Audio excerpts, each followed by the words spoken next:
François ego te baptizo, in nomine Patris et Filii et Spiritus Sancti.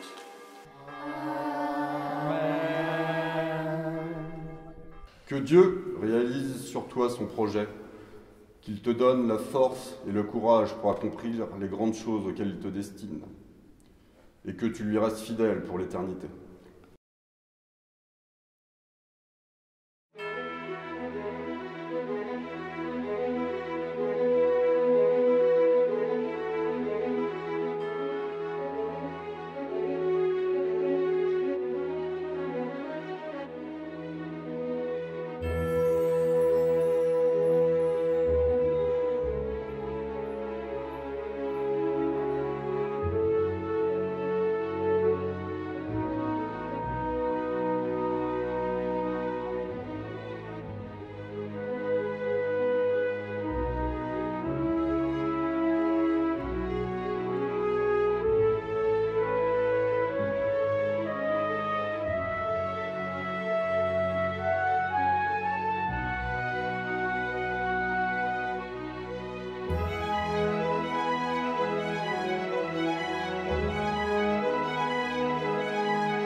Calmez-vous les enfants. Vous feriez mieux de vous activer à faire chacun votre tâche. Et puis vous les grands, vous devriez aller aider à votre père qui est en train de traire tout seul à l'étable. Attendez, mère, je vais aider père. Je vous rapporte le lait. Merci mon petit François. En même temps, vous direz à votre père que le déjeuner va être bientôt prêt. Oui, mère.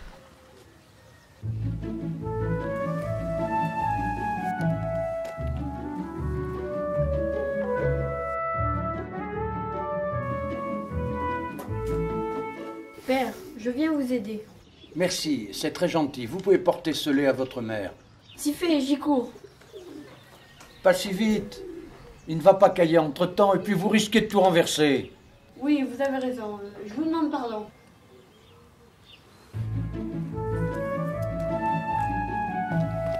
Oh, j'avais oublié. Père, j'avais oublié. Pas si vite, François. Reprenez votre souffle. Mère vous fait dire que le repas est bientôt prêt.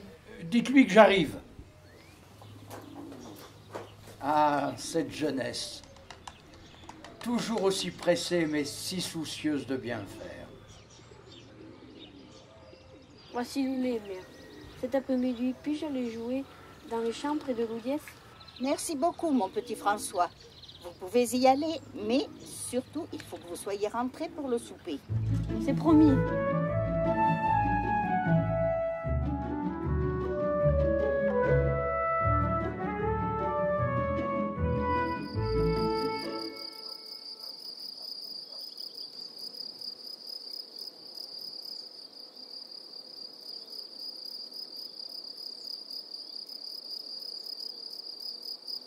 Que fait-il au pied de cet arbre? Je ne sais pas, allons lui demander.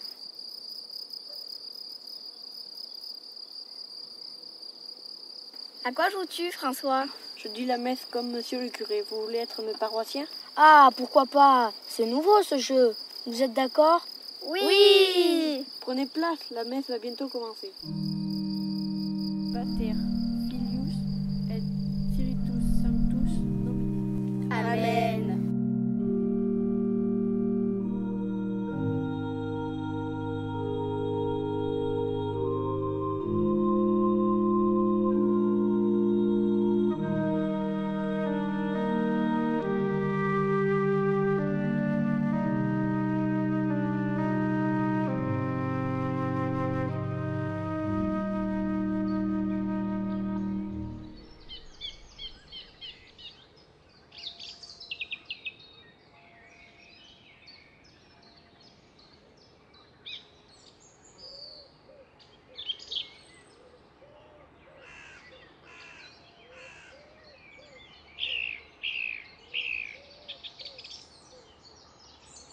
Alors, Catinou, encore à tricoter tes chaussettes? Tu vas voir ce qui va t'arriver. Moi, au moins, je me tiens à mon ouvrage. Pas comme un certain paresseux qui ne pense qu'à embêter les gens. Oh, la gentille petite fille à sa maman. La gentille petite fille va te montrer de quoi elle est capable.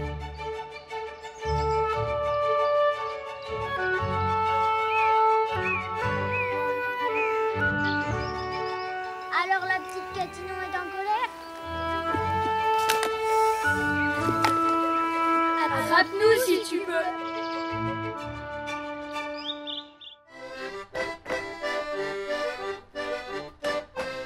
Catinou, viens danser. J'arrive.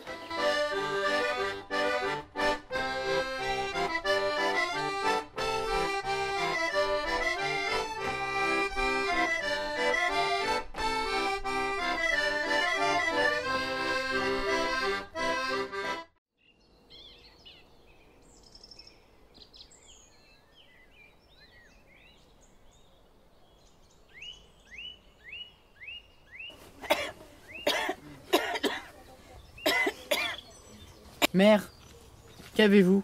Ce n'est rien, ne vous en faites pas pour moi. Tenez, voilà votre père, allez lui parler. Père, j'ai quelque chose de très important à vous dire. Entrons, François, nous serons plus tranquilles à l'intérieur. Père, mon cher père, je pense que Dieu m'appelle. Il veut que je devienne son serviteur dans le sacerdoce. Je dois répondre à cet appel qui se fait de plus en plus pressant. Père, il faut que je devienne prêtre. Je pense que Dieu veut accomplir de grandes choses à travers moi. Père, je vous en supplie, laissez-moi continuer mes études au collège, pour qu'un jour je puisse aller au séminaire.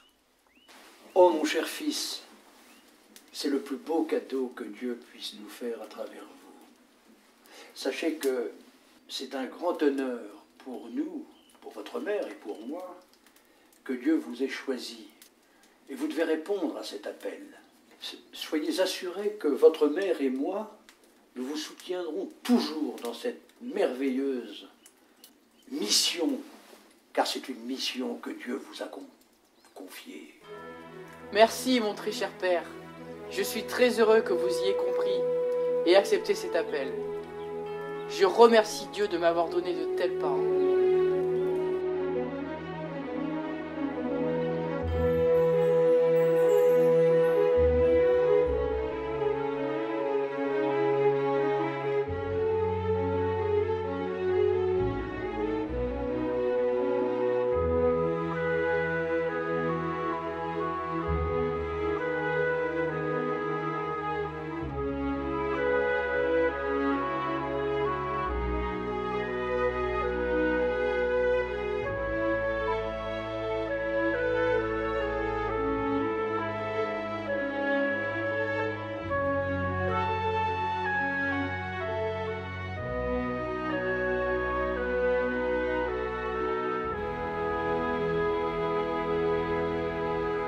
Ma chère maman, je suis honteux de vous abandonner dans cet état.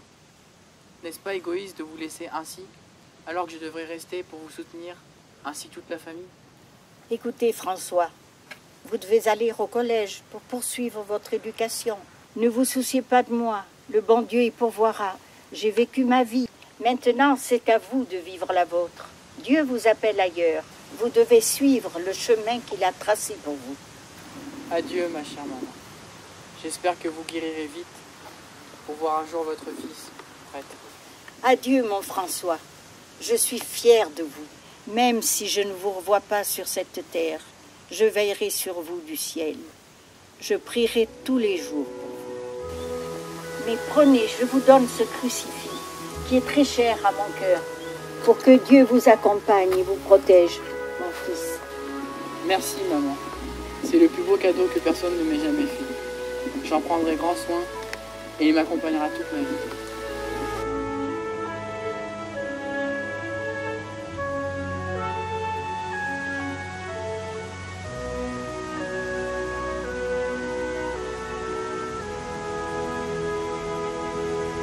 Adieu, mon cher père.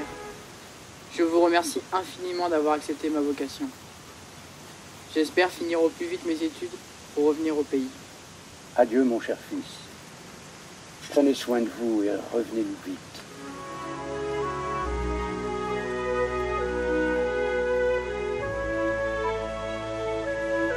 Adieu à tous.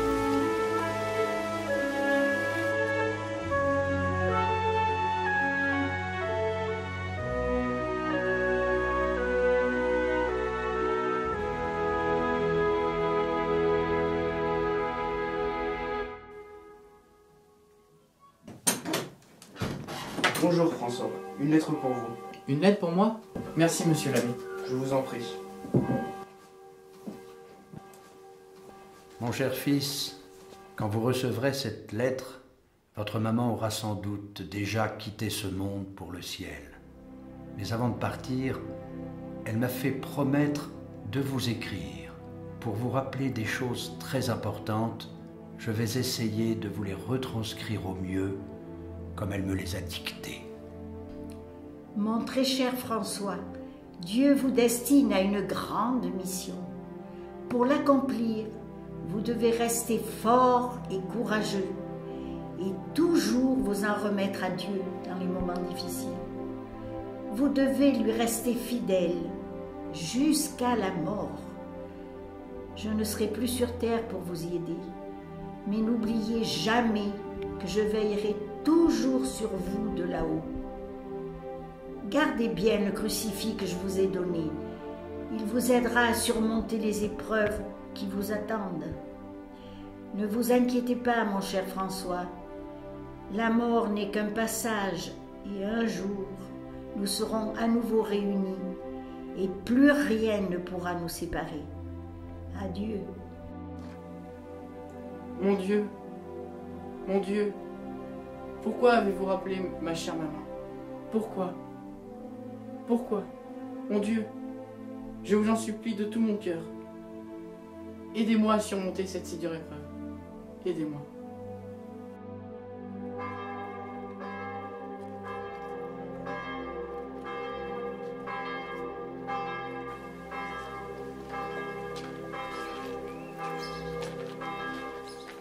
Père Filleul, j'ai une bonne nouvelle à vous donner de votre cher enfant. Vous êtes bien bon, monsieur le curé. Notre abbé va bientôt recevoir l'ordre du sacré du sacerdoce. C'est un prêtre qui va nous revenir. Ce beau François que j'ai vu grandir. Je suis heureux de le revoir. 2 ans d'absence, c'est long pour un père. Mais c'est un si grand honneur de donner à Dieu son fils. Le sacrifice est vite récompensé. Votre fils a fait de brillantes études. Il a même reçu de Monseigneur Bonal, évêque de Clermont, une récompense particulière pour son travail et sa vertu. Je sais qu'il a toujours été un bon fils. Oh, merci, monsieur le curé, de votre bienveillance. Je vous en prie. Bon dimanche à vous et à votre famille.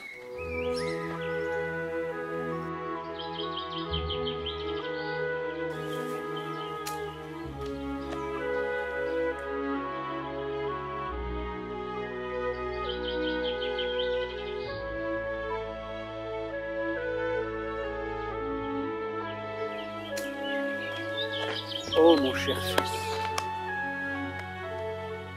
comme vous avez changé.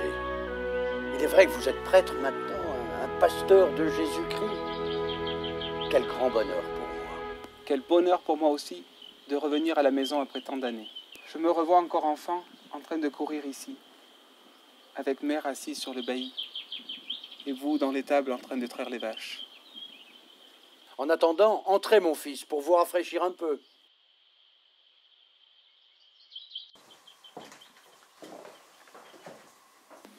Rien n'a changé. Eh oui, rien n'a changé depuis le décès de votre pauvre mère. C'est comme si le temps s'était arrêté. Oh, comme j'aurais aimé être là pour l'assister dans ces derniers moments. Si seulement... Ne soyez pas en peine. Elle doit être très fière de vous.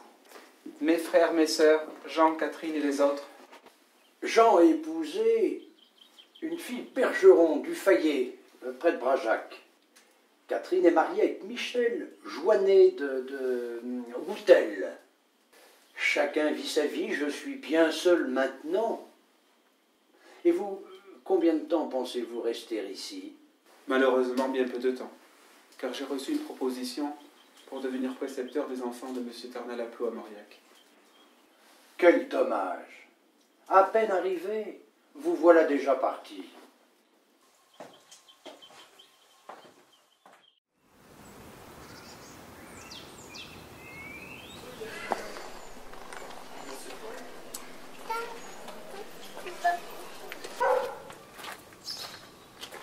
Pardon madame, pourriez-vous m'indiquer la maison de M. Ternalaplo, s'il vous plaît? Oui, monsieur le curé, c'est première route à droite. Merci beaucoup. À votre service, monsieur l'abbé.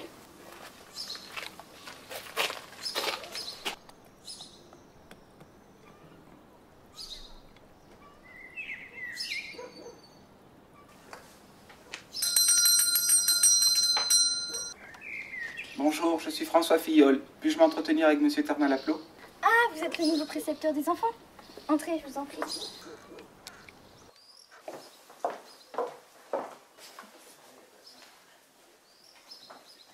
Je vais chercher monsieur. Installez-vous, je vous en prie.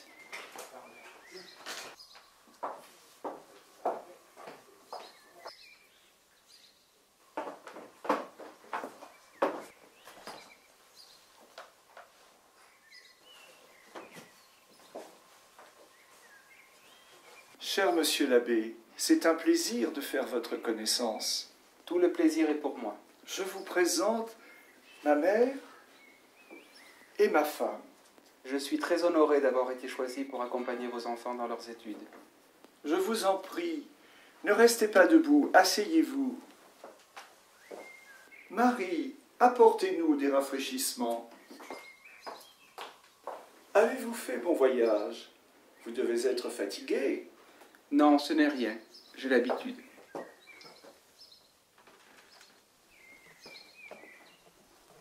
Prenez, cela va vous réconforter. Merci beaucoup. Je vous ai donc fait venir pour que vous preniez en charge l'éducation de nos enfants.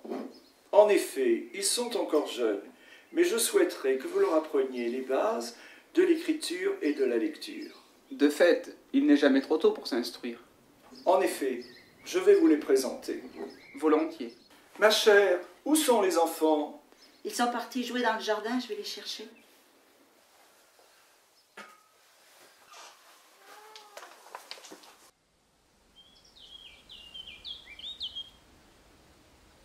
Les enfants, venez ici, votre nouveau précepteur est arrivé. Où est-il? Pouvons-nous le saluer? Comment est-il? A l'air-t-il sévère? Pas du tout. Il est très aimable et c'est sans doute un très bon professeur. Tant mieux. Dépêchez-vous, il ne faut pas le faire attendre dès le premier jour.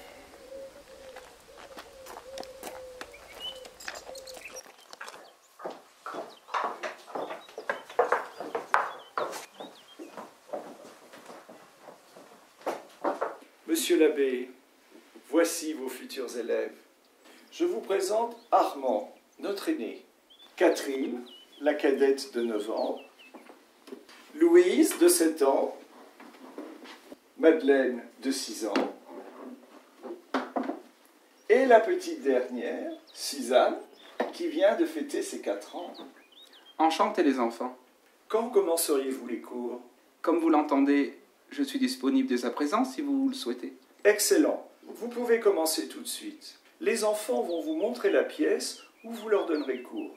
Très bien. Je vous remercie pour votre accueil. Venez les enfants.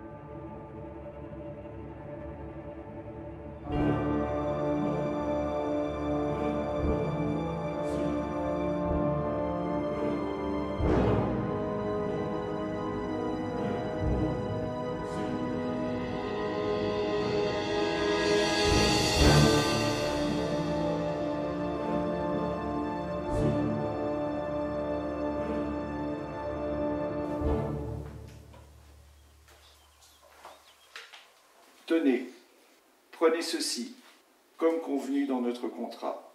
Voici l'argent qui vous aidera à rembourser vos études au séminaire. Il est largement mérité. Merci beaucoup. En effet, cet argent va aider mon père, qui, avec les dots de mes sœurs et mes études coûteuses, a bien du mal à subvenir à ses propres besoins. Mais quel dommage que vous nous quittiez si promptement. Les enfants s'étaient habitués à vous, et vous leur teniez de remarquables cours. Je suis bien triste. J'ai été très heureux d'enseigner à vos enfants. Ce sont des enfants très polis et qui apprennent vite. Cela a vraiment été un grand plaisir pour moi. Mais Dieu m'appelle maintenant à une autre mission. Il veut que je sois pasteur. Je comprends votre décision. Il est vrai que nous serions bien égoïstes de vous garder uniquement pour nous. En tous les cas, vous saurez que vous pourrez toujours compter sur nous si vous avez le moindre besoin. La porte de notre demeure vous sera toujours ouverte. Merci infiniment pour votre accueil qui me touche beaucoup. J'espère vous revoir. Merci à vous. Au revoir, mesdames. Que Dieu vous bénisse.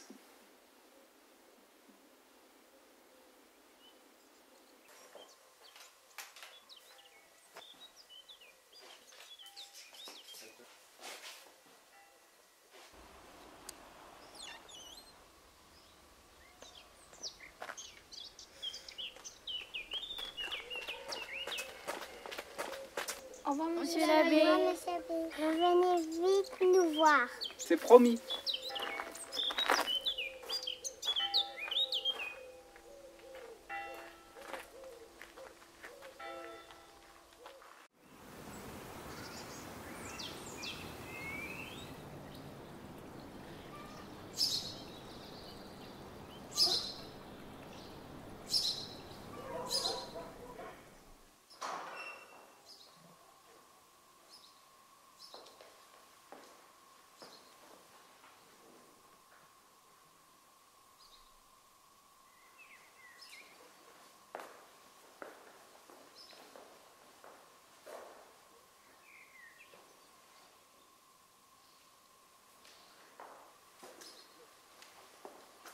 Bonjour, monsieur le curé. Je suis l'abbé François Filleul, votre nouveau vicaire. Bonjour, monsieur l'abbé. Soyez le bienvenu dans cette église. Je vous attendais. Puis je vous invite à rendre grâce au bon Dieu pour votre venue parmi nous.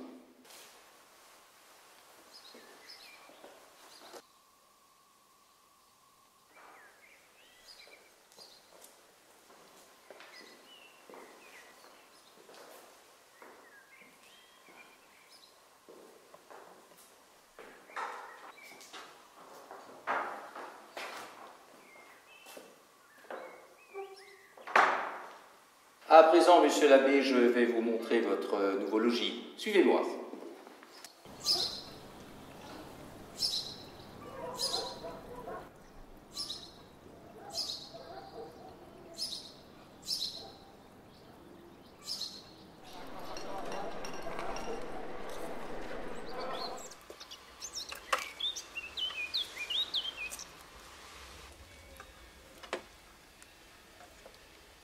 Voici la pièce principale de votre nouvelle maison.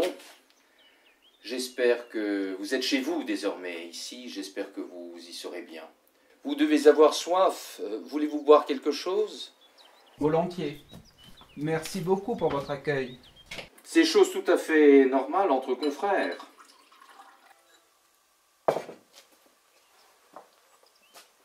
Merci. Asseyez-vous, je vous en prie.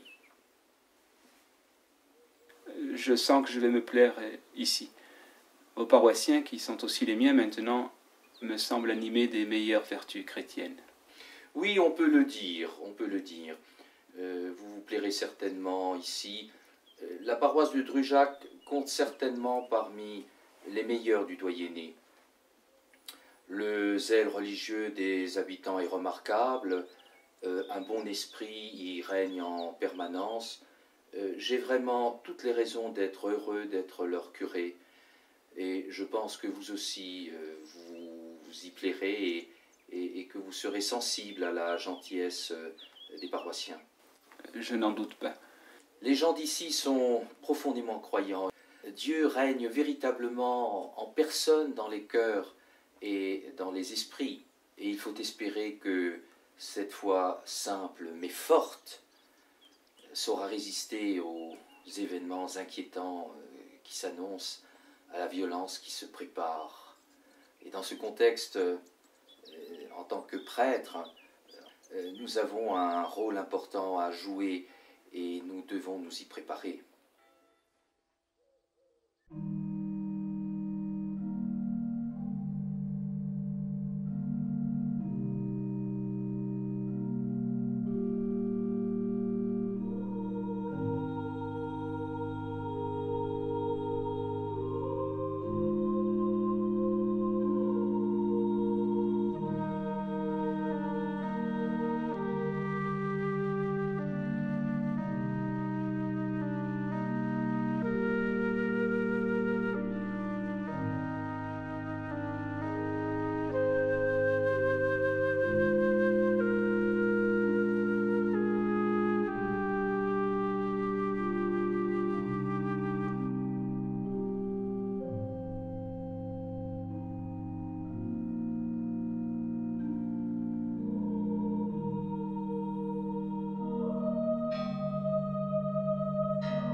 Monsieur l'abbé, venez vite.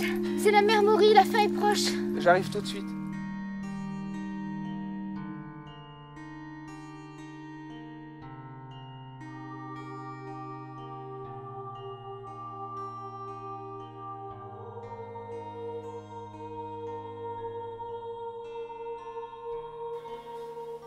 Mes amis, l'heure est grave. Vous avez sans doute pris connaissance de ce décret du 9 janvier qui dispose que tous les ecclésiastiques doivent prêter serment sous huitaine, faute de quoi ils seraient punis gravement pour atteinte au repos public. Que faut-il faire? Mais quel sort réserve-t-il aux soi-disant perturbateurs? Je ne sais, mais le fanatisme et la violence de ces gens me font craindre le pire. Voyons, ce ne sont tout de même pas des barbares. Hélas, mes amis, ils nous craignent. Ils savent que nous sommes restés proches des gens du peuple et ils redoutent notre influence. Mais que pouvons-nous faire? Nous sommes dans une véritable impasse. D'un côté, on nous oblige à prêter un serment immoral sous peine du pire, et d'un autre, le Saint-Père nous interdit de prêter ce serment sous peine d'être déchus de notre ministère. Mes frères, si nous voulons rester fidèles à Dieu, nous n'avons que deux solutions. Fuir ou courir le risque d'être hors la loi, ou pire. Vous songez donc à abandonner le peuple que Dieu nous a confié? Malheureusement, je ne vois pas d'autre solution. Car si nous restons, nous mettons en péril la vie de nos paroissiens, ainsi que la nôtre. Vous avez raison. Et puis, ne vous en faites pas pour vos paroissiens. Moi, je suis âgé, j'ai vécu ma vie, je ne me vois pas entreprendre un long voyage. Je peux rester pour accompagner les fidèles. Mais vous, vous êtes jeune, vous avez la vie devant vous. C'est pour cela que vous devez partir pour mieux revenir. La tourmente ne durera pas toujours. Oui, mais où pouvons-nous partir? J'ai entendu dire que de nombreux ecclésiastiques ont déjà pris le chemin de l'Espagne. C'est peut-être bien la seule issue qui s'offre à nous. Qu'en pensez-vous, mes amis? Je pense que c'est notre seule chance. Et puis, nous n'abandonnons pas nos paroissiens définitivement. Dès que la tourmente se sera apaisée, nous reviendrons en France. Je suis tout à fait d'accord. C'est le seul moyen pour sauvegarder l'Église de France. Celle-ci doit s'effacer un temps devant la menace qui pèse sur elle, pour revenir plus forte et plus fervente après l'épreuve. Ce régime ne peut plus durer longtemps. Le peuple finira bien par se soulever pour renverser ces criminels. Eh bien, nous allons donc nous préparer à cet exil en Espagne. Qu'en pensez-vous, monsieur l'abbé Filleul? Malheureusement, je pense comme vous que c'est bien la moins mauvaise des solutions. Si nous restons fidèles à notre foi, Dieu nous protégera et veillera à ce que nous surmontions cette épreuve. Prions pour que Dieu nous montre le chemin à suivre.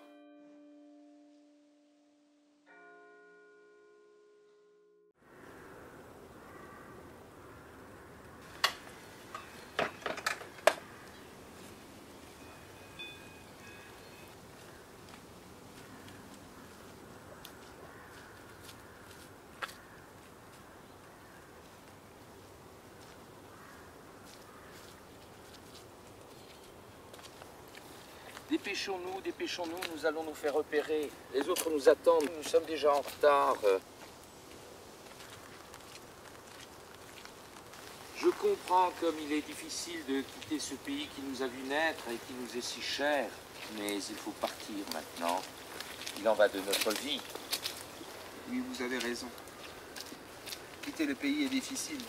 Abandonner le peuple que Dieu nous a confié est un véritable déchirement. Normalement, nous devions nous retrouver ici. Regardez, ils sont là.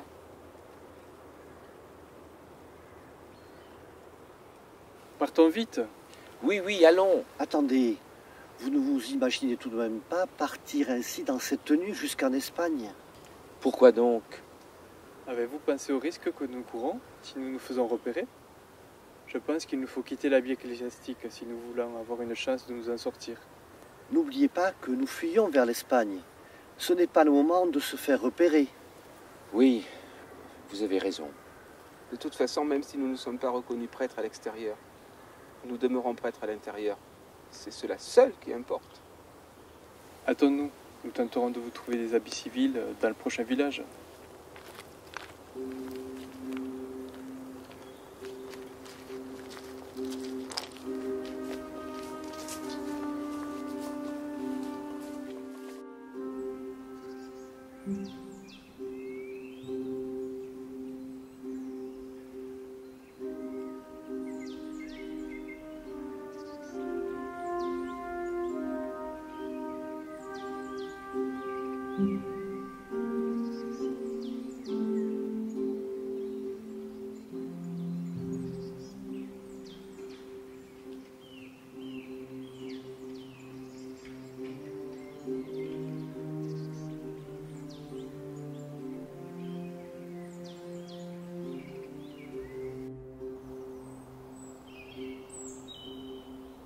Voilà 2 jours que nous marchons. Et si mes calculs sont bons, nous devrions être aux alentours de Figeac demain soir. Mais je pense qu'il vaut mieux éviter la ville et faire un léger détour. Je suis d'accord, mais nous n'avons plus de nourriture. Où allons-nous trouver des provisions? Allons plutôt dans un petit village où personne ne nous reconnaîtra. Monsieur le doyen a raison. Il ne faut pas s'aventurer en ville, nous serions repérés. Vous me semblez bien pensif, mon ami. C'est que je réfléchissais. Je ne suis plus certain de continuer la route avec vous. Pourquoi donc? À vrai dire, je pense à tous nos paroissiens privés du secours de notre ministère. Je ne peux me résoudre à les abandonner. Il y a tant d'âmes à sauver dans cette tourmente. Un pasteur peut-il abandonner ses brebis au milieu d'une meute de loups? Vous songez donc à rebrousser chemin après plusieurs jours de marche? Oui, quoi qu'il m'en coûte de me séparer de vous, je préfère risquer ma vie et poursuivre la mission que Dieu m'a confiée. Vous rendez-vous compte du danger que vous courez en retournant là-bas? Bien sûr que si. Et je sais très bien ce qui attend les réfractaires. Mais si vous êtes arrêté, ce sera pire pour tout le monde. Vous serez condamné à mort et vous ne pourrez même plus exercer votre ministère. Mes amis, les martyrs des temps anciens ne sont pas morts pour rien. Le sacrifice de leur vie au nom du Christ a changé le monde. Si le même sort devait m'attendre, peut-être mon témoignage aurait aussi valeur d'exemple. Que le Seigneur me pardonne cet orgueil. Non, ce n'est pas de l'orgueil. C'est un appel à la fidélité. Mon cher vicaire, je comprends votre détermination et c'est tout à votre honneur et à l'honneur de notre Sainte Église. Mais songez à... Allez en Espagne. Pour ma part, j'ai pris ma décision. Je retourne au pays. Voilà, l'heure est venue de notre séparation.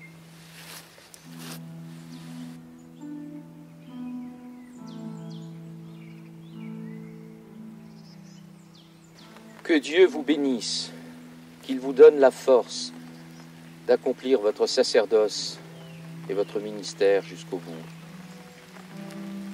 Qu'il vous protège et qu'il vous garde dans sa lumière. Je prierai pour vous tous les jours. Adieu, mon ami.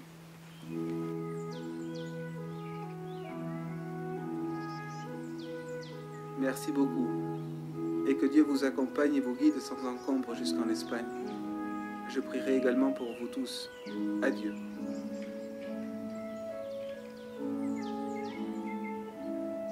Quel courage. Notre frère est déjà un saint prêtre.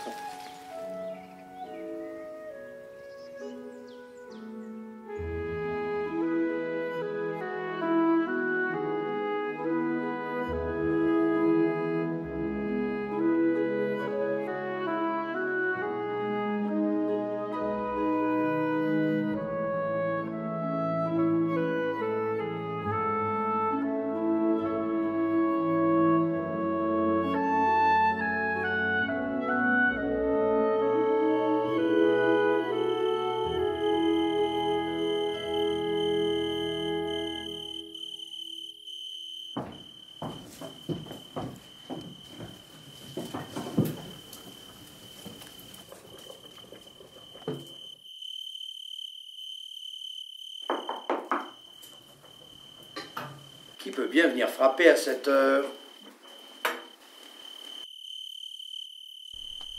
Oh, mon cher fils.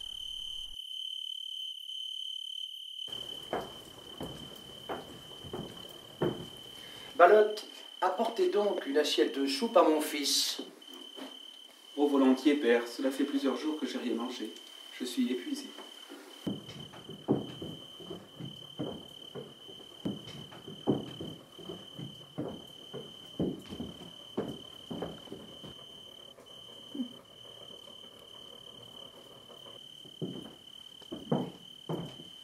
Ah mais, François, je ne vous ai pas présenté mes deux domestiques.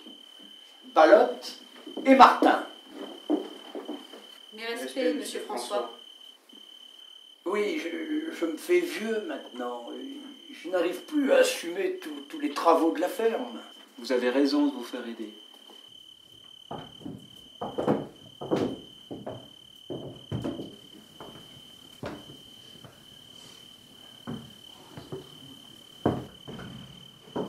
Ah, mon pauvre fils, mais que faites-vous donc ici? N'étiez-vous pas parti pour l'Espagne? C'est vrai, mais en chemin, j'ai repensé à tous ces gens qui allaient être privés de la Sainte Messe et des autres sacrements par ma faute. Le pasteur ne peut abandonner son troupeau dans ces moments difficiles. Après 3 jours de marche, j'ai décidé de revenir. Vous avez bien fait, mon fils. Oui, mais j'ai conscience qu'il y a danger. Père, aujourd'hui dans le royaume de France, on assassine des prêtres. Peut-être devrais-je aussi donner ma vie. Notre Seigneur Jésus-Christ est mort sur une croix. Je suis son disciple. Le disciple n'est pas plus grand que le maître. Chaque jour, je remercie Dieu de m'avoir donné un fils tel que vous. Allez, mangez donc votre soupe. Je dormirai ici cette nuit. Mais demain, je trouverai un abri dans la campagne, où personne ne me trouvera. Il n'en est pas question. Je suis votre père, et je dois prendre moi-même la responsabilité de vous protéger. Ma vie n'a aucune importance. Ce qui peut m'arriver n'est pas grave. Je suis vieux, j'ai vécu. En revanche, c'est votre vie qui est importante. La loi est explicite. Celui qui protège un prêtre est passible de mort. J'irai dans le bois de Loz où j'ai repéré des cachettes. Il n'y a pas de meilleur endroit pour tomber malade. Si vous voulez poursuivre votre ministère, il vous faut conserver la santé. Allez, trêve de bavardage. Dès demain, je vous construis une cachette dans la grange. Merci infiniment, mon cher père. C'est Dieu qui prend soin de moi à travers vous.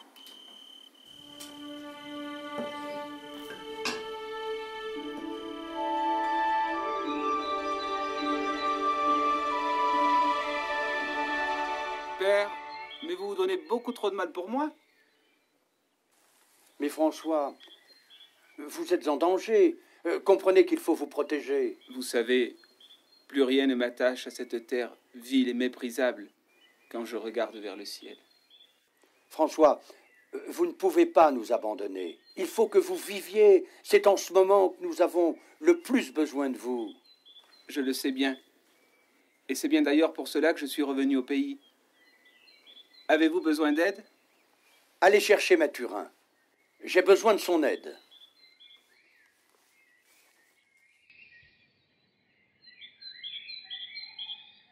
Qu'est-ce qu'il y a? Il y a le curé qui vient par ici. Mon père vous attend dans la grange. Bon, j'arrive.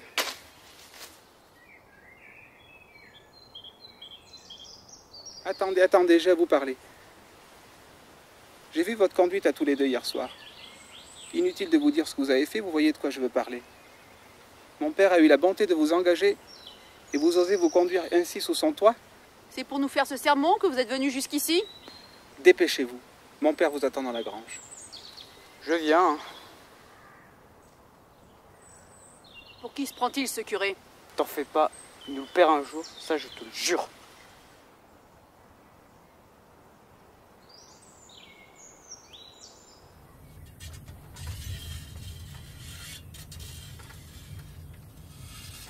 Joseph, tu es de retour au pays? Eh oui, maintenant c'est bien la saison, mais le soleil ne revient pas. J'attends le beau temps pour faire les foins et quelques petits travaux en attendant. Le soleil, tu l'as laissé là-bas, vers l'Espagne? Oh, là-bas, ce n'est pas bien beau. Il ne fait que pleuvoir aussi? Oh oui, le soleil y en a, mais c'est pas ça. Je vois, ils font la révolution aussi. Oh non, ils ne sont pas si fous, mais c'est les prêtres de France. J'en ai vu des centaines sur les routes, et j'en ai même rencontré de chez nous. J'ai bien compris que c'était des prêtres. Pourquoi tu dis ça? D'habitude, je ne croise pas des gens comme ça. On voit bien que ce ne sont pas des vagabonds, ni des marchands, ou ceux de chez nous qui vont travailler là-bas. Ils ont l'air tout craintifs, ils ont la démarche des prêtres. Il y a des jeunes, il y a des vieux, ils sont dignes. J'ai vu notre ancien vicaire, l'abbé Hollon. Il était avec les deux abbés, la Junie de Granous et de la Bourjade, l'abbé Antoine Pascal de Trignac et le vieil abbé Antoine Duchesne de Salvagnac. Tais-toi, c'est le citoyen adjoint. L'intrus, le faux curé, il surveille. C'est le loup dans la bergerie. Je vais t'apprendre ce qu'on chante maintenant, au rythme des martels et des lasers. 1, 2, 3. Ah, ça ira, les aristocrates à la lanterne. Ah, ça ira, les aristocrates, on les aura. C'est un prétentieux qui se moque de la vraie religion et qui fait n'importe quoi pour arriver. C'est ça la République. Plus tu suis la horde des révolutionnaires, plus tu montes en grade. On va à la messe parce qu'on se méfie, ils pourraient nous dénoncer et on irait en prison. On prie comme on veut, ça ne se voit pas, et après tout, c'est notre église. Mais nos petits, c'est pas lui qui les baptise, on ne veut pas les salir. Bien que je t'explique, laisse tes affaires, on sera plus tranquille.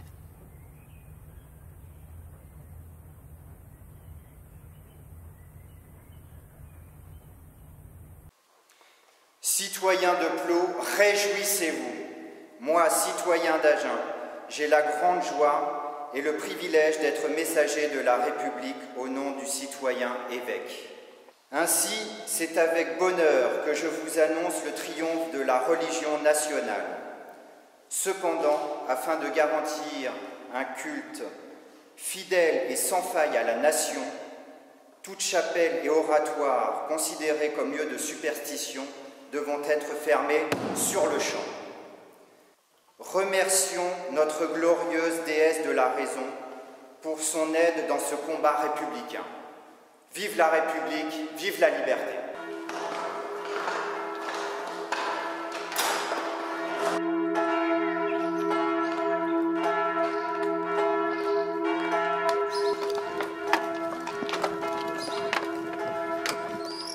Je ne supporte plus ces sermons ridicules, cela devient du délire.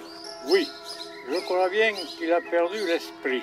Mais attendez un peu, on ne va pas laisser ce furieux fermer nos chères églises. Ah oui, pour ça, on ne va pas se laisser faire. Ils n'ont pas intérêt à y toucher. Là, ils vont trop loin. Il faut qu'on s'organise contre ces sans-culottes, ou plutôt ces sans-cervelles. Bien dit. Il n'y a pas de temps à perdre. Filons enchaîner, sauver notre bonne Madone.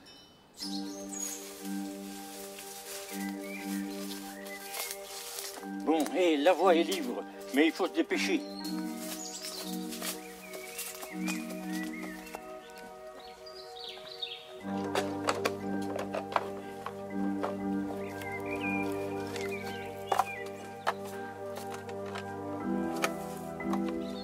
C'est trop étroit. Émilien, viens par là car tu vas nous être utile. Émilien, viens par là. Maintenant, rentre et va chercher la statue.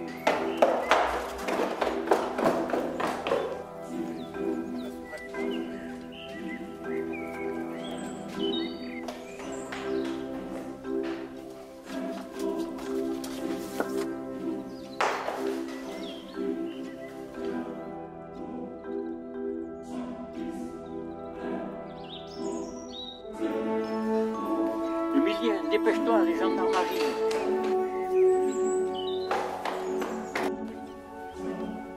Il était temps, 2 minutes de plus, on était grillés.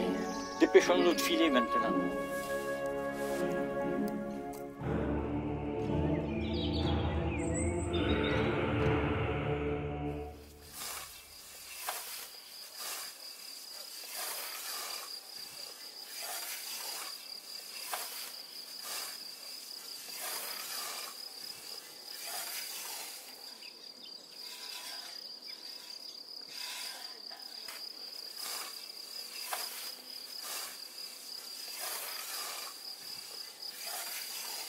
Halte là, citoyen.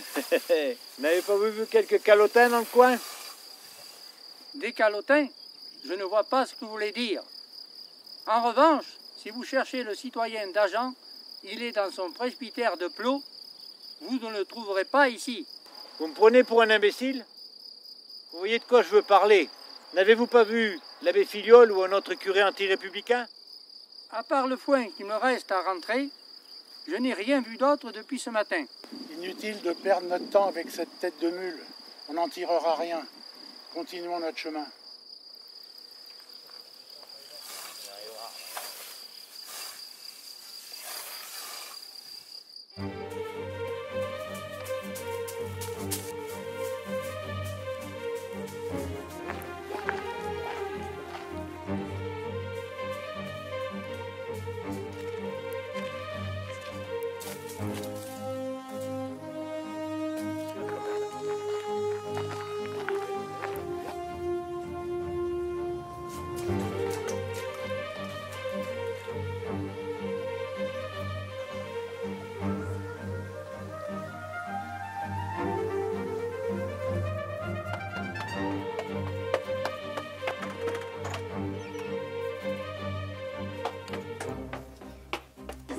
Monsieur l'abbé. Qu'y a-t-il? Les gendarmes arrivent. Oh misère, où sont-ils? Ah, il faut que je parte par derrière. Prends garde à toi, mon petit.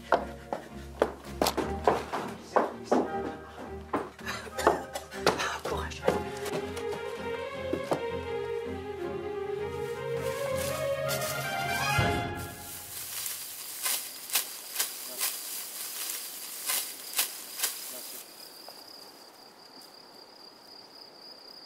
Regardez là-bas. Qu'y a-t-il? Où sont passées les cloches? Elles étaient encore là ce matin. Mais oui. Je ne comprends vraiment rien. Que s'est-il passé? Que voulez-vous qu'il se soit passé? C'est encore un coup des sans-culottes. Regardez! Je n'aurais jamais imaginé voir ça un jour. Ils ont fait taire les cloches de nos églises et maintenant ils les emportent. Jusqu'où iront-ils pour se débarrasser de la foi chrétienne? Mes amis, notre pays est en train de s'enfoncer dans le gouffre de la folie. Si ce régime perdure, il faut craindre le pire. Heureusement, même dans ces temps difficiles, il existe toujours de saintes âmes prêtes à risquer leur vie pour aider à conserver la foi chrétienne. La bienheureuse Catherine Jarige fut l'une d'entre elles.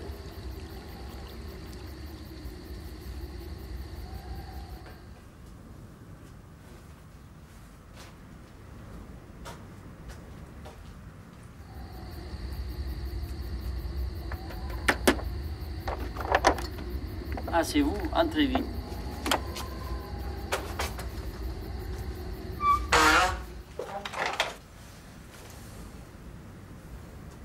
Vous arrivez au bon moment. A-t-il été sage? Oh, il a dormi tout le long du chemin. Son ange gardien l'a bien gardé. Dépêchons-nous pour pas avoir d'ennui. Armand, que Dieu te garde et te protège durant cette période difficile, afin que tu puisses connaître le renouveau de la foi chrétienne.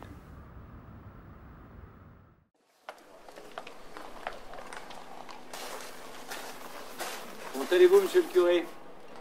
Très occupé sans doute. Non, c'est calme, très calme. Comment ça? Eh bien, à part le dimanche, où quelques fidèles, par ailleurs de moins en moins nombreux, assistent à l'office, je n'ai plus aucun mariage, plus aucun baptême. Pourtant, les naissances ne manquent pas. Je ne comprends pas. Je suis l'un des rares curés, pour ainsi dire, officiels de la région. Les gens devraient se précipiter pour réclamer mes services. Ah, je vois. Mais c'est vrai, il y a quelque chose d'étrange. Aucun baptême depuis plusieurs mois. Que font les parents? Ont-ils renoncé à leurs convictions chrétiennes? À mon avis, ils ont recours à certains curés réfractaires, qui se terrent comme des rats dans les cachettes les plus improbables. Eh bien, gendarme, n'est-ce pas votre rôle d'aller les dénicher? Bien sûr que oui, mais ce n'est pas si simple. Les bougres ne se laissent pas attraper si facilement.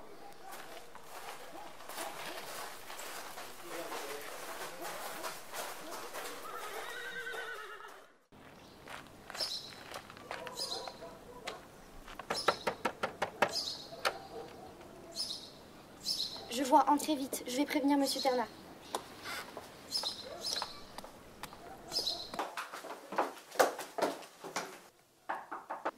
Entrez!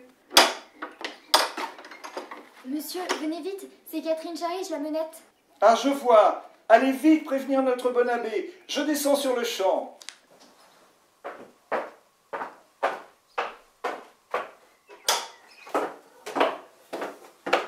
Il faut faire vite. Une descente de gendarmes est prévue avant ce soir. Je dois donc conduire l'abbé Filleul dans un endroit beaucoup plus sûr. Je comprends. Il ne va plus tarder. Tenez, le voici. Bon courage et que Dieu vous protège. Que Dieu vous bénisse, mon fils.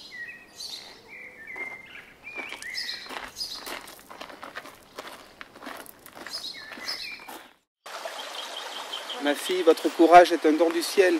Vous êtes envoyée par Dieu pour nous soutenir dans ces temps difficiles. Quoi qu'il en coûte, c'est normal de venir en aide aux représentants de Dieu sur cette terre. Attendez, quelqu'un vient par ici. Nous sommes perdus. La terreur de Brajac, c'est à y faire. Nous ne pouvons pas nous cacher. Il ne reste plus qu'une solution. Nous allons jouer la comédie. Nous sommes vos femmes, vous êtes nos maris ivres.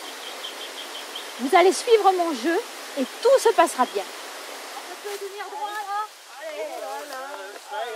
Ça ira. Je sais pas si ça ira. C'est pas possible. Allez.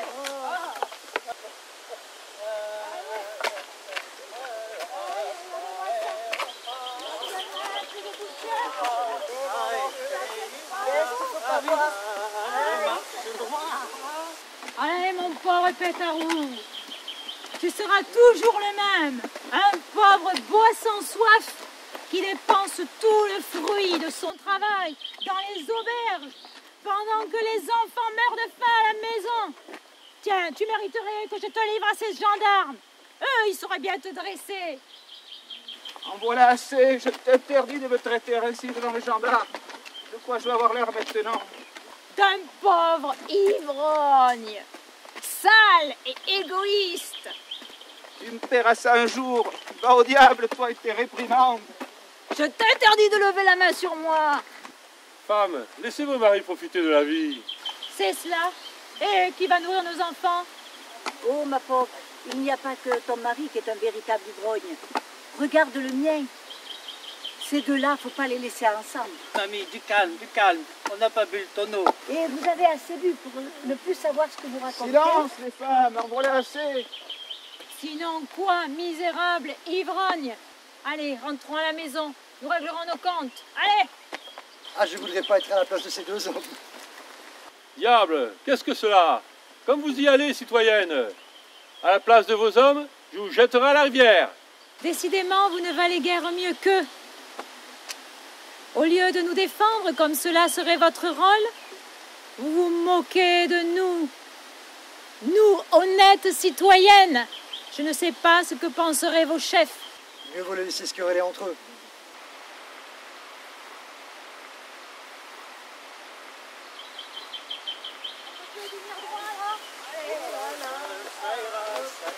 Je sais pas si ça ira. C'est pas possible. C'est bon. La voie est libre. Cette fois-ci, sans votre rapidité d'esprit, nous étions perdus. Cela devient trop dangereux d'aller sans cesse de maison en maison. Je pense que le mieux pour tous serait d'aller chercher refuge dans les bois. Vous avez raison. C'est trop dangereux. De plus, nous mettons en péril ceux qui nous entourent. Oui, mais comment allez-vous survivre au milieu des bois? Ne vous en faites pas. Si vous pensez que c'est la meilleure solution, je m'arrangerai. Je vous apporterai des vivres.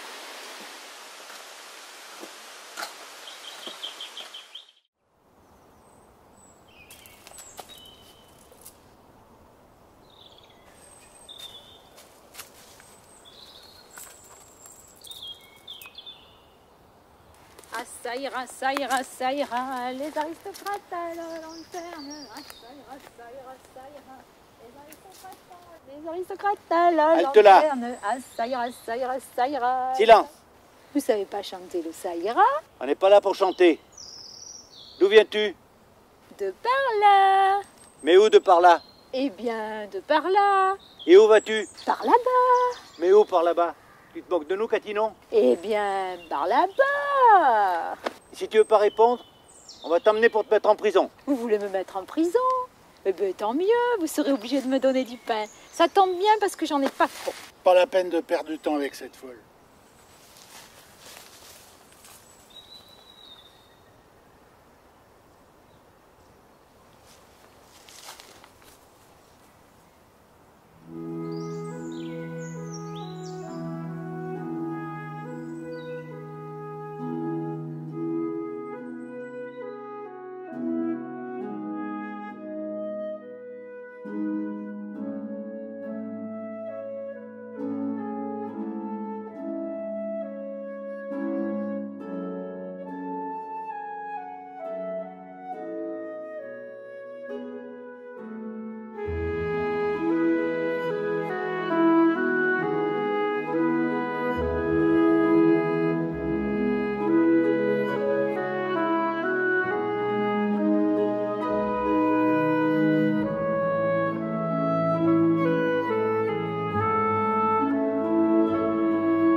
Mon Dieu, aidez-moi, mon Dieu.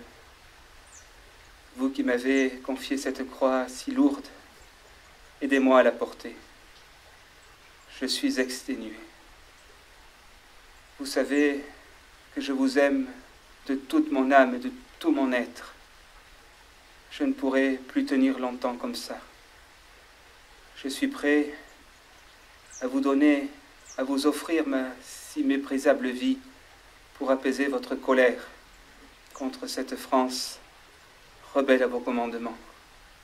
Alors, si telle est votre volonté, je vous en supplie, rappelez-moi auprès de vous. Je ne peux plus vivre sur cette terre si vile et méprisable quand mon regard se porte vers le ciel. Pardon, monsieur l'abbé. Je viens vous apporter quelques provisions. Ah, ma fille, merci infiniment. Cette fois-ci, il n'y a plus de doute. C'est vraiment Dieu qui vous envoie. Je ne pense pas que ce soit suffisant, mais je reviendrai dans 2 jours. Je vous apporterai d'autres victuailles. Merci pour votre grande charité, ma fille. Sans vous, je ne sais pas ce que je deviendrai au milieu des bois. Je ferai tout ce que je peux pour vous aider.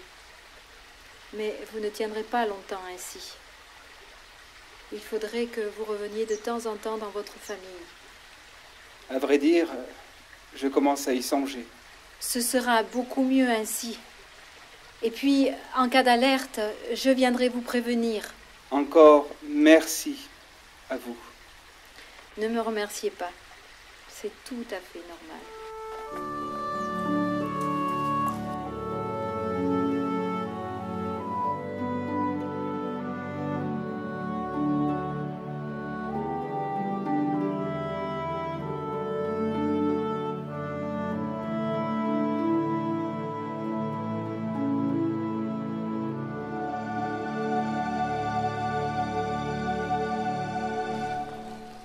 Asseyez-vous, Catino. Venez dans ce petit coin de rue, nous serons plus tranquilles.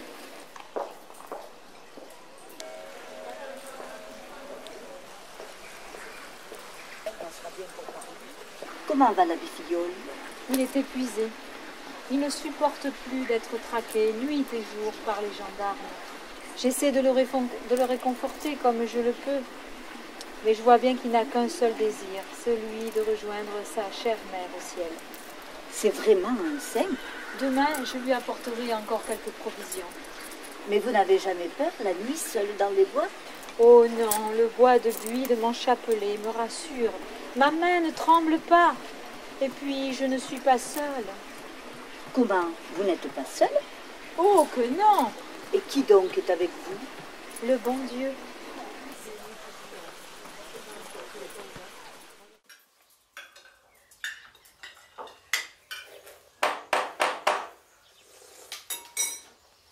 Ah, François, que vous arrive-t-il? Vous avez l'air épuisé, mais entrez donc. Ne vous inquiétez pas pour moi. Ah, mais si, un peu de soupe vous fera du bien. Entrez donc. Ah, il ne faut pas abandonner, François. Restez avec nous, de grâce. Je suis sans doute égoïste, mais je n'ai vraiment qu'une seule hâte, celle de rejoindre notre chère mère au ciel. Je suis fatigué de cette vie terrestre, où le mal semble emporter partout sur le bien et le vice sur la vertu. La juste cause de Dieu irritée contre notre pays a besoin de martyrs, et j'ose croire que mon sacrifice ne serait pas vain. Je ne sais que penser, mon cher frère. Prenez quelques repos avec nous et prenez le temps de réfléchir. Mais je ne peux rester longtemps au même endroit, sous peine d'être repéré. Je le sais, mais restez au moins pour la nuit. Nous pouvons vous cacher, et plusieurs familles du village seraient heureux de vous accueillir. Ainsi, vous ne seriez pas toujours dans la même maison, et durant la journée, dans les bois, vous pourriez vous cacher des gendarmes.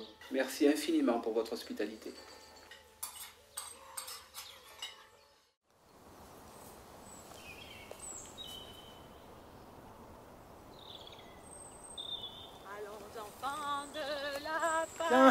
Là, la folle de Mauriac. Où vas-tu, Catinon? Je vais faire ce que j'ai à faire. Tu vas sans doute rendre visite à quelques curés rebelles. Prends garde, on pourrait t'arrêter. M'arrêter? Moi? Ah, la belle affaire que vous feriez.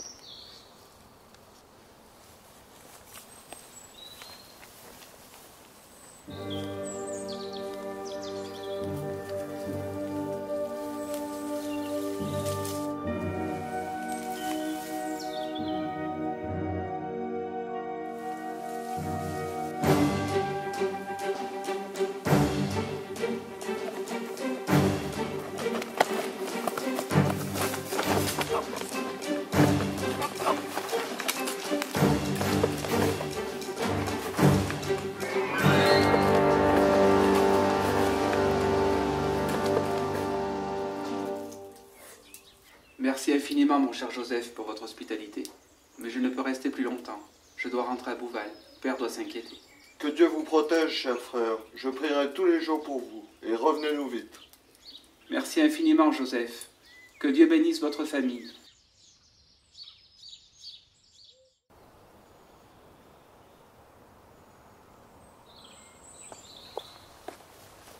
Et là, que portes-tu, citoyenne?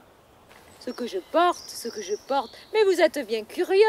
Eh bien, je porte des calices, des ornements sacrés. Vous voulez voir? Tenez, les voilà. C'est pour les lapins. Bon, continuons notre chemin.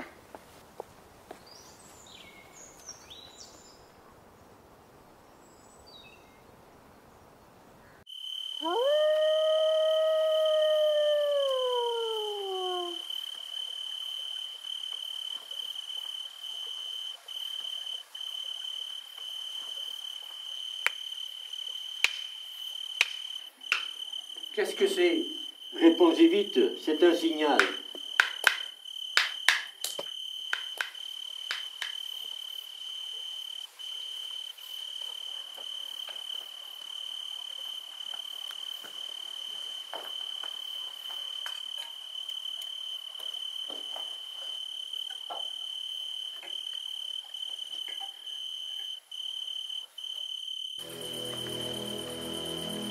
Nomine Patris et Filii et Spiritus Sancti. Amen.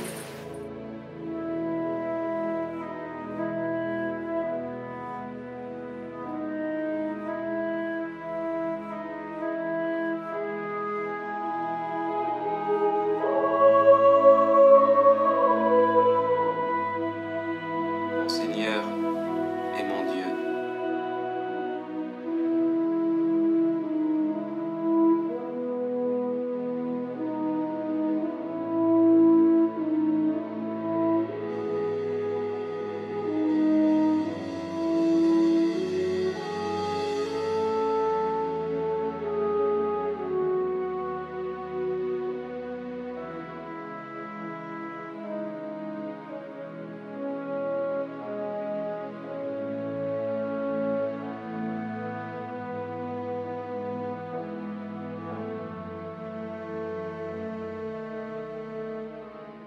benedicat vos omnipotens Deus, Pater et Filius et Spiritus Sanctus. Amen.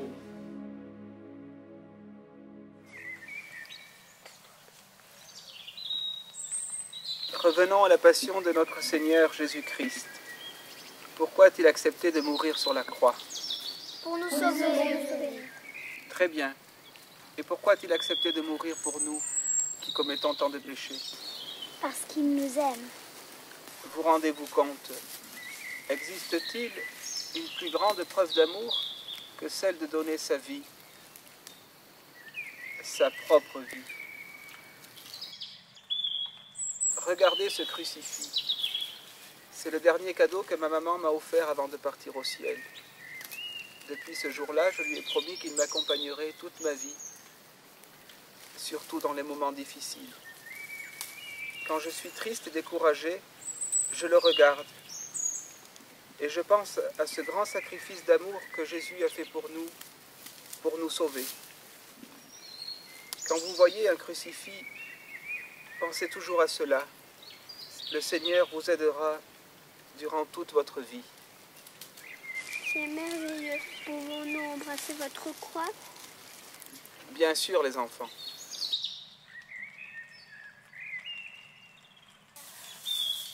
Monsieur l'abbé! Monsieur l'abbé, les gendarmes de Plot arrivent, cachez-vous!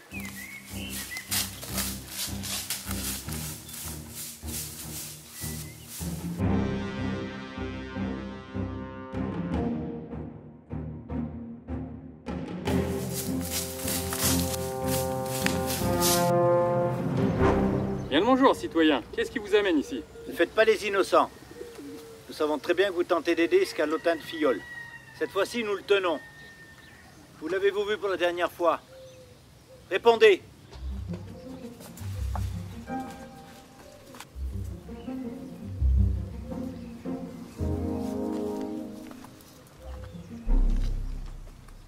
Où est Scalotin de Filleul? Hé, calme-toi. Je crois que la dernière fois que je l'ai vu, C'était derrière la maison Vergne, par là-bas.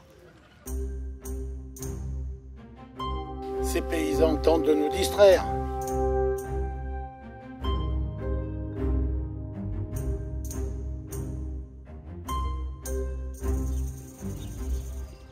Cela suffit. Cela fait 1 an que nous sommes à la recherche de ce traître. Enfin, nous le tenons. Allons, citoyens. C'est la tête de ce sacripant qu'il nous faut. Du calme, citoyens. Afin d'éviter de perdre du temps, Braille et moi allons entrer dans la grange. Quant à vous, attendez-nous ici, au cas où vous trouveriez quelque chose de suspect.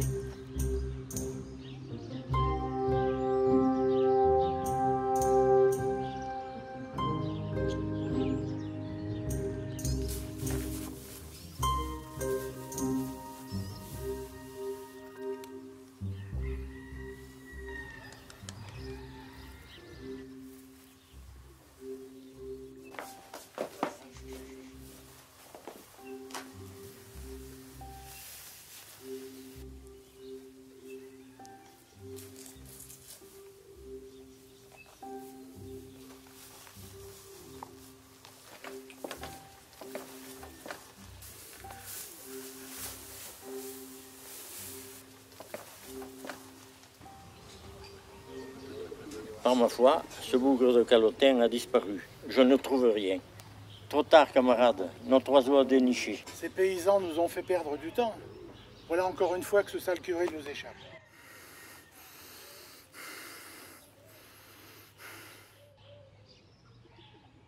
Balotte, viens par ici. Vite, vite. Quoi? Qu'est-ce qu'il y a? Il est là, je l'ai vu. Va le dire aux gendarmes. C'en est fini de ce curé et de ses sermons.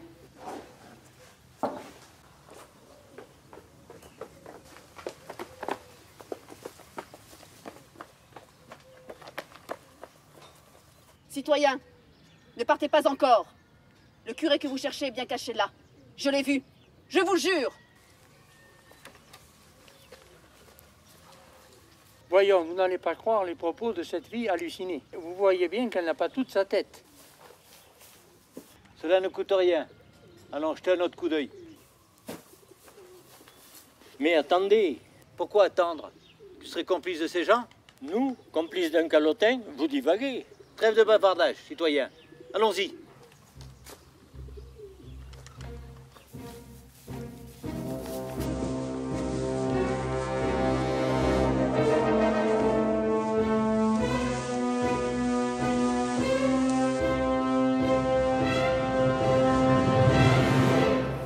Cette fois, on te tient, sale curé, bourreau de calotin.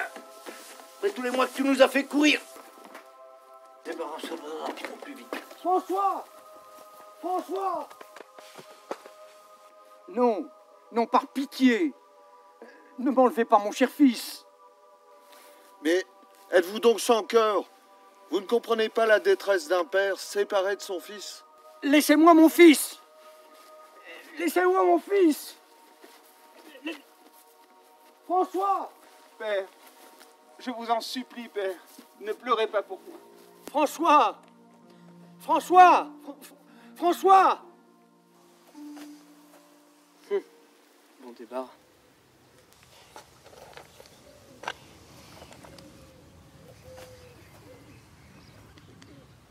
Vous avez osé trahir un saint.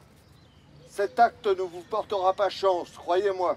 Vous êtes renvoyés sur le champ. Disparaissez de ma vue, bande de vauriens.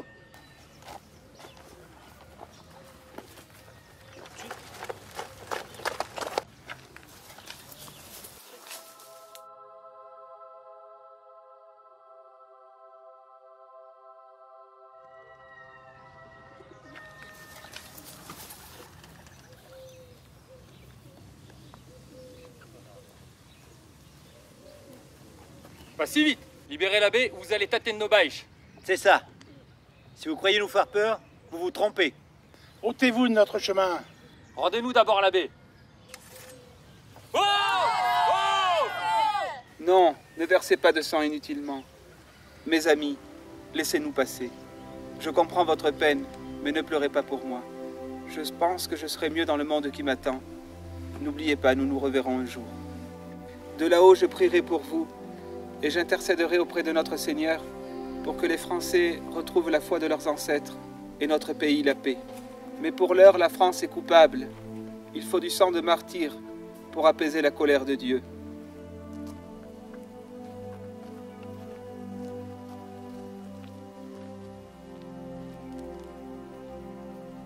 Nous avions un saint parmi nous.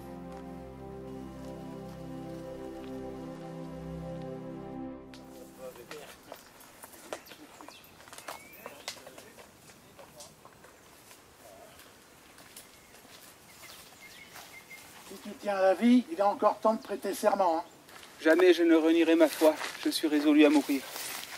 Nous ne parviendrons pas à faire changer d'avis cet imbécile.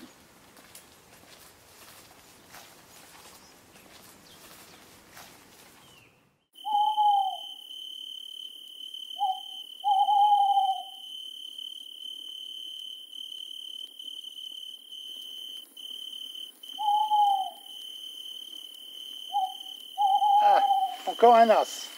Donne-moi tes 10 francs. Tu triches. Ça peut pas être autrement.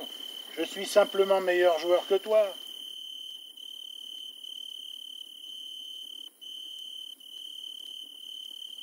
Monsieur l'abbé, écoutez-moi. Cette nuit, sauvez-vous dans les bois et regagnez le village d'Enchané au plus vite. Vous y serez en sûreté. Je vous aiderai. Non. Faites votre devoir. Ma mort est décidée. Je veux aller mourir.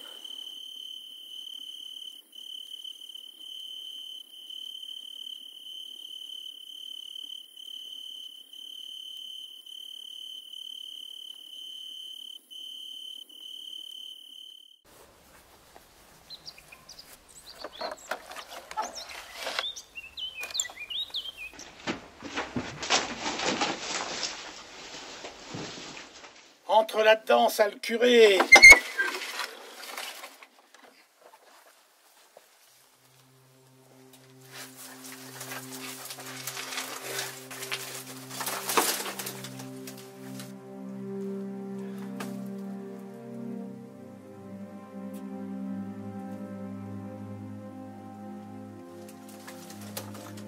Mon Jésus, je vois maintenant les souffrances que vous avez endurées lors de votre sainte passion.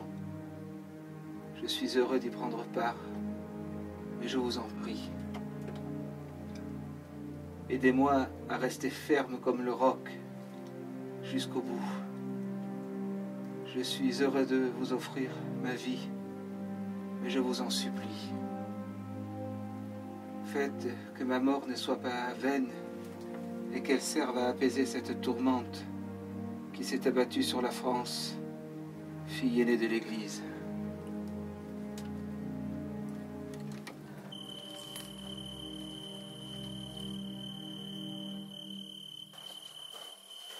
Bonsoir à vous. J'aimerais que nous discutions en privé. Mais qui êtes-vous? Je suis monsieur Ternal Aplot. Pourrions-nous avoir une discussion en privé? Mais c'est à quel sujet? Je suis venu vous demander une faveur à propos de la condamnation de l'abbé Filleul. Non. Citoyen, vous perdez votre temps. Attendez, je vous donne le plus beau de mes domaines. Mais de grâce ne tuez pas cet homme, qui n'a commis d'autre crime que de rester fidèle à sa conscience. C'est inutile. Citoyen, bonsoir. Mais... Écoutez, si vous ne voulez pas avoir d'ennui, je vous conseille de rentrer bien sagement chez vous et de cesser de m'importuner.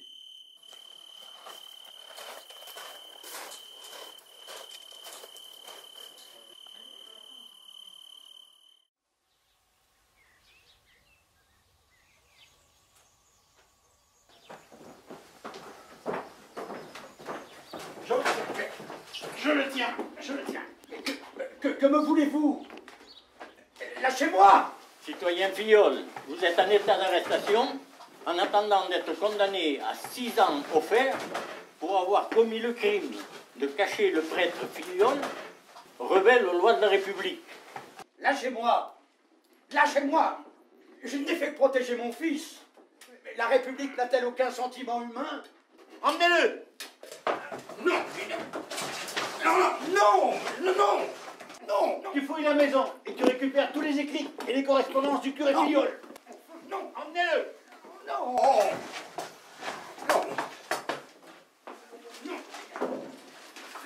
Non. Non. Non.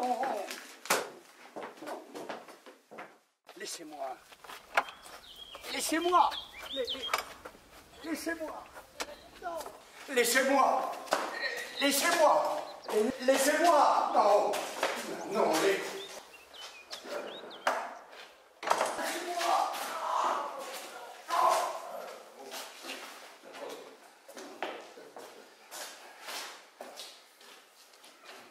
Pauvre vieux, écoute bien ce qui va arriver à ton curé de fils. Il a été jugé et il sera guillotiné demain à Mauriac. Regardez ce pauvre vieux. Voilà ce qui arrive aux traîtres de la nation. Ils finissent tous fous au fond d'un cachot. François. François. François. François. François. François. François. François.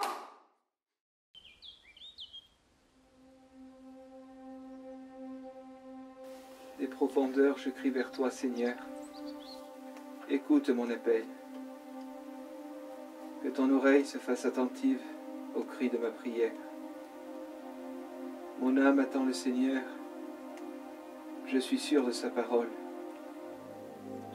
Mon âme attend plus sûrement le Seigneur qu'un veilleur n'attend l'aurore. Puisqu'auprès du Seigneur est la grâce, l'abondance du rachat.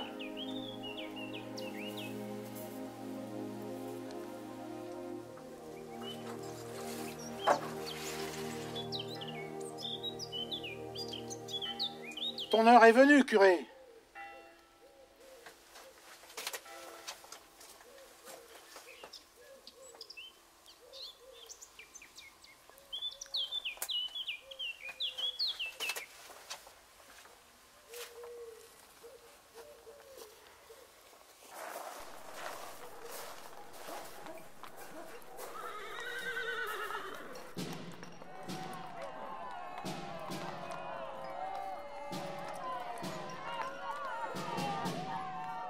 mort tous les curés! À mort les curés! À mort! Allez, l'enterre! La tête va tomber, bougre de canotin! Éternel, enseigne-moi la voie et conduis-moi vers un sentier uni. Il m'est mort enfin.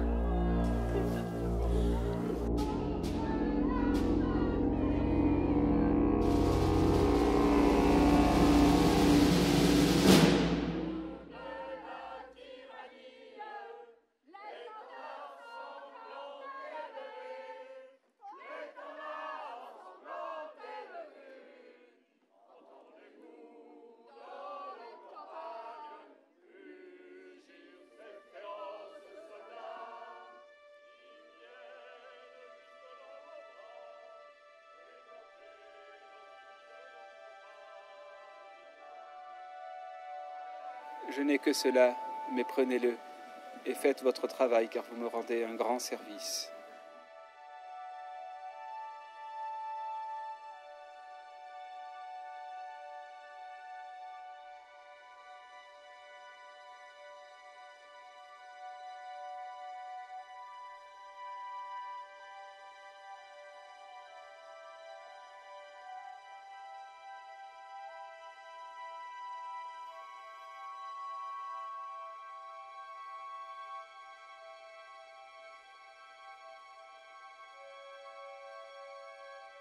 Mon Seigneur est mon Dieu.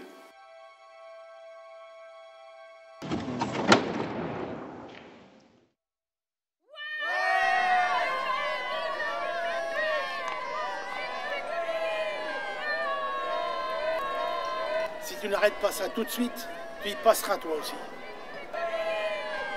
Cette fois-ci, c'en est trop. Lâchez-moi! Lâchez-moi! Lâchez-moi!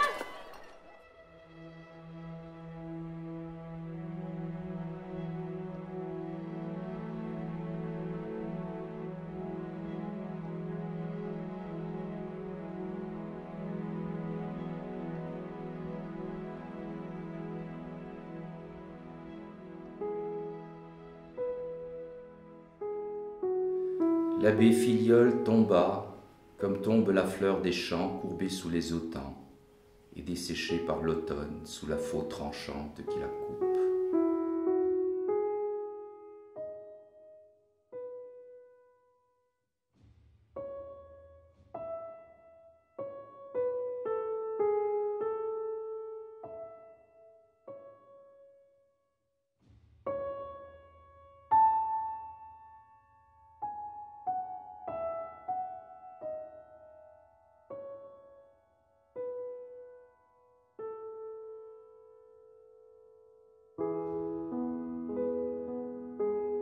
Dans sa cachette froide et humide, du fond de son obscure prison, comme sur les marches de l'échafaud, il a su dominer tout par la hauteur de sa grande âme, de son courage et de son immense vertu. Son sacrifice ne fut pas vain, car peu de temps après son exécution, la terreur révolutionnaire s'apaisa dans le Cantal.